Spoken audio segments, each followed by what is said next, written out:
जय हिंद दोस्तों। चलिए आज का करंट अफेयर्स देखते हैं। आज का फर्स्ट करंट अफेयर्स है, भारत ने आसियान फंड को $1 मिलियन सहायता की घोषणा की। पीएम मोदी ने 17वें आसियान भारत शिखर सम्मेलन में आसियान कोविड-19 रिस्पांस फंड में $1 मिलियन की सहायता की घोषणा की है। बात है आसियान की, तो आसियान का फुल फॉर्म होता है association of south east Asian nation. इसकी स्थापना 8 अगस्त 1967 को हुई थी। इसका मुख्यालय जकार्ता में है। इसमें 10 देश है, Myanmar, Thailand, Laos, Cambodia, Vietnam, Malaysia, Singapore, Indonesia, Brunei और फिलीपींस। ये आपसी सहायता के लिए ग्रुप बनाया गया है। नेक्स्ट है, कर्नाटक में 50 करोड़ रुपए अलग रखे जाएंगे। कर्नाटक के सीएम बीएस येदियुरप्पा ने एक नए मराठा विकास प्राधिकरण के गठन का आदेश दिया है, जिसके लिए 50 करोड़ रुपए अलग रखे जाएंगे। बात है कर्नाटक के, आप मैप में देख सकते हैं, इसकी राजधानी है बेंगलुरु और सबसे बड़ा शहर भी बेंगलुरु ही है। और कर्नाटक के गवर्नर है वजुभाई वाला। बात है कर्नाटक के, तो कर्नाटक के बारे में देखिए, बंदिसपुर नेशनल पार्क है, बन्नई घाट है, कुद्रेमुखी है, नागरहोल है, अंसी नेशनल पार्क है, तो कुछ वाइल्ड लाइफ सेंचुरी है, अरभिट्टू वाइल्ड लाइफ सेंचुरी है, अत्तिवेरी है, Bhadra, Bhimgarh, Badagiri, Kaveri Nugu, Pushpagiri, Ranganathittu wildlife sanctuary है।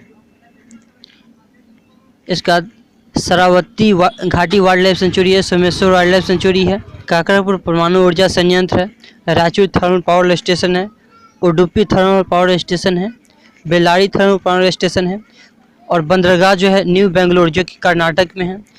एयरपोर्ट केम्पेगौड़ा अंतर्राष्ट्रीय हवाई अड्डा है, और सुपा बांध जो है वह काली नदी पे है, चक्र बांध चक्र नदी पे है। स्पेस सिटी बेंगलुरु को बुलाया जाता है, भारत की गार्डन सिटी बेंगलुरु को बुलाया जाता है, भारत की सिलिकॉन शहर, भारत के विद्युत शहर भी बेंगलुरु को बुलाया जाता है। अब नदी के किनारे स्थित शहर बेंगलुरु जो है वृषभावती नदी के किनारे है, मंगलौर नेत्रवती और गुरुपुर नदी के किनारे है, शिमोगा तुंगा नदी के किनारे है, भाद्रवती भद्र नदी के किनारे है, और होसपेट तुंगभद्रा नदी के किनारे है, कावेरी काली नदी के किनारे है, और बालकोट घटप्रभा नदी के किनारे है, होन्नावर शरावती नदी के किनारे है। ये था कर्नाटक के बारे में। नेक्स्ट, पंचतत्व थीम पार्क का उद्घाटन। तेलंगाना नगर पंचायत और शहरी विकास मंत्री तारक रामाराव ने हैदराबाद के इंदिरा पार्क के भीतर एक पंचतत्व थीम पार्क का उद्घाटन किया। इस पार्क को 17 लाख रुपए की लागत से विकसित किया गया है। भारत का राइस ब्राउन ऑयल दोगुना हो जाता है। बांग्लादेश से भारत के राइस ब्राउन ऑयल का आयात 2020-21 में दोगुना हो गया। 2019-20 के दौरान 75,000 टन की तुलना में बांग्लादेश से राइस ब्राउन ऑयल का आयात अप्रैल-अक्टूबर के दौरान पहले ही 60,000 टन हो चुका है। बात है बांग्लादेश का फ्लैग देख सकते हैं, राजधानी ढाका है, मुद्रा टाका है, और 1997 से पहले यह पूर्वी पाकिस्तान था। 16 दिसंबर 1971 को यह स्वतंत्र हुआ। पाकिस्तान ने इसे एक देश की मान्यता 1972 में दिया। इसके साथ भारत की सौर्थिक सीमा लगती है। त्रिपुरा इसे 3 ओर से घिरा हुआ है। इसमें 50% जूट यानी पटसन का उत्पादन अकेले बांग्लादेश करता है, किंतु विभाजन से जूट उद्योग प्रभावित हुआ था, क्योंकि जूट के कारखाने भारत में रह गए। राजधानी ढाका जो कि पद्मा के डेल्टा पर है। चटगांव 18 अप्रैल 1930 को सूर्य सेन ने चटगांव शस्त्रागार को लूटा। यहाँ का बंदरगाह चीन बना रहा था, बट वह भी स्टॉप कर दिया गया। भारत 75 करोड़ इंटरनेट कनेक्शन में सबसे ऊपर, यानी भारत में 75 करोड़ इंटरनेट यूजर्स है। नोवाक जोकोविच ने पीट सम्प्रास के रिकॉर्ड की बराबरी की। नोवाक जोकोविच ने 6 वर्ष तक नंबर 1 की ट्रॉफी जीतने के पीट सम्प्रास के रिकॉर्ड की बराबरी की, यानी पीट सम्प्रास भी 6 वर्ष तक लगातार नंबर 1 पे रहे, और नोवाक जोकोविच ये टेनिस के खिलाड़ी, ये भी 6 वर्ष तक लगातार नंबर 1 पे रहे हैं। नेक्स्ट है भाजपा नेता कैलाश सरंग का निधन। मध्य प्रदेश के वरिष्ठ भाजपा नेता कैलाश सरंग का नवंबर 2020 में निधन हो गया। उन्होंने मध्य प्रदेश में भाजपा को मजबूत करने के लिए बहुत प्रयास किए थे। रामसर कन्वेंशन भारत में 2 और आर्द्रभूमि, महाराष्ट्र में लोनार झील और आगरा में सूर सरोवर, जिसे केथम झील भी कहते हैं, को मान्यता प्राप्त को मान्यता प्राप्त रामसर स्थलों की सूची में जोड़ा गया। स्कूल का हिस्सा बना गया वंदे उत्कल जननी। राज्य का गीत वंदे उत्कल जननी उड़ीसा की स्कूल में कक्षा 9 और 10th के पाठ्यक्रम का हिस्सा होगा। वंदे उत्कल जननी को उड़ीसा में हर विधानसभा सत्र के अंतिम दिन समापन गीत के रूप में गाया जाता है।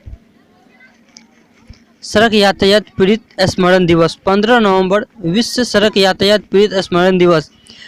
World day of remembrance for road traffic victims की शुरुआत रोड पीस ने 1993 में किया था। स्टैच्यू ऑफ पीस का अनावरण करेंगे प्रधानमंत्री। प्रधानमंत्री नरेंद्र मोदी 16 नवंबर को वीडियो कॉन्फ्रेंस के माध्यम से जैनाचार्य श्री विजय वल्लभ सूरीश्वरी की महाराज की 150वीं जयंती समारोह को चिन्हित करने के लिए स्टैच्यू ऑफ पीस का अनावरण करेंगे। 151 इंच ऊंची प्रतिमा 8 धातुओं से बनी है, जिसमें तांबा सबसे ज़्यादा है। यह राजधानी के पीली में विजय वल्लभ साधन केंद्र जेतपुरा में स्थापित किया जाएगा। हरियाणा की पहली महिला सांसद चंद्रवती का निधन। हरियाणा की पहली महिला सांसद और विधायक और पुडुचेरी की पूर्व लेफ्टिनेंट गवर्नर चंद्रावती देवी का निधन। बिहार के मुख्यमंत्री पद की शपथ लेंगे नीतीश कुमार। नीतीश कुमार को बैठक में सर्वसम्मति से रक्षा मंत्री राजनाथ सिंह की उपस्थिति में चुना गया, जिन्हें भाजपा केंद्रीय नेतृत्व द्वारा पर्यवेक्षक के रूप में नियुक्त किया गया। नीतीश कुमार 16 नवंबर को 7वीं बार मुख्यमंत्री के लिए शपथ लेंगे। सहिष्णुता के लिए अंतर्राष्ट्रीय दिवस 16 नवंबर। संयुक्त राष्ट्र का सहिष्णुता के लिए अंतर्राष्ट्रीय दिवस 16 नवंबर को मनाया जाता है। विदेशी निवेशक 35,100 करोड़ रुपए से अधिक भरते हैं। नवंबर 2020 में अब तक भारतीय पूंजी बाजारों में 35,100 करोड़ रुपए से अधिक के विदेशी निवेशक हैं। वेस्ट पाकिस्तानी रिफ्यूजी अब वोट डाल सकते हैं। इतिहास में पहली बार वेस्ट पाकिस्तानी रिफ्यूजी और वाल्मीकि अब वोट डाल सकते हैं और चुनाव लड़ सकते हैं, क्योंकि 1947 से ये इनके हकदार नहीं थे। यानी जो लोग पाकिस्तान से भारत आए थे लेकिन पाकिस्तान के बॉर्डर के पास ही बस गए थे, उन्हें वोट डालने और चुनाव लड़ने का अधिकार नहीं दिया गया था, लेकिन अब वो वोट भी डाल सकते हैं और चुनाव भी लड़ सकते हैं। मिल्ली 100 विकेट झटकने वाली नंबर 1 खिलाड़ी बनी। मेलबर्न रेनेगेड्स ऑफ स्पिनर मिल्ली एस्ट्रोन ऑस्ट्रेलियाई T20 टूर्नामेंट में 100 विकेट लेने वाले पहले गेंदबाज बनी। अभिनेता सौमित्र चटर्जी का निधन। कोविड-19 जटिलता के बाद अभिनेता सौमित्र चटर्जी का 15 नवंबर को कोलकाता में निधन हो गया। वे 85 वर्ष के थे।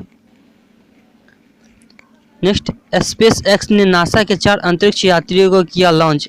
स्पेस एक्स ने नासा के अपनी वाणिज्यिक चालक दल की उड़ान पर 4 अंतरिक्ष यात्रियों को सफलतापूर्वक अंतरिक्ष में उतारा। यूएई 10 वर्षीय रेजिडेंस गोल्ड वीज़ा का विस्तार। संयुक्त अरब अमीरात अपनी गोल्ड वीज़ा प्रणाली का विस्तार करेगा, जो खाड़ी राज्य में 10 वर्षीय निवास प्रदान करता है। यानी यूएई एक वीज़ा प्रदान करेगा जिससे खाड़ी देश के लोग वहां आकर के आप बिजनेस करेंगे और रहेंगे। खाड़ी देश उन देशों को कहते हैं जो फारस की खाड़ी से सटे हुए हैं। इसमें 8 देश आते हैं: Saudi Arab, Yemen, Oman, UAE, Qatar, Bahrain, Kuwait, Iraq और ईरान। ये था आज का करेंट अफेयर्स। पीडीएफ आपको डिस्क्रिप्शन में मिल जाएगा। फिर मिलेंगे अगले वीडियो में। जय हिंद।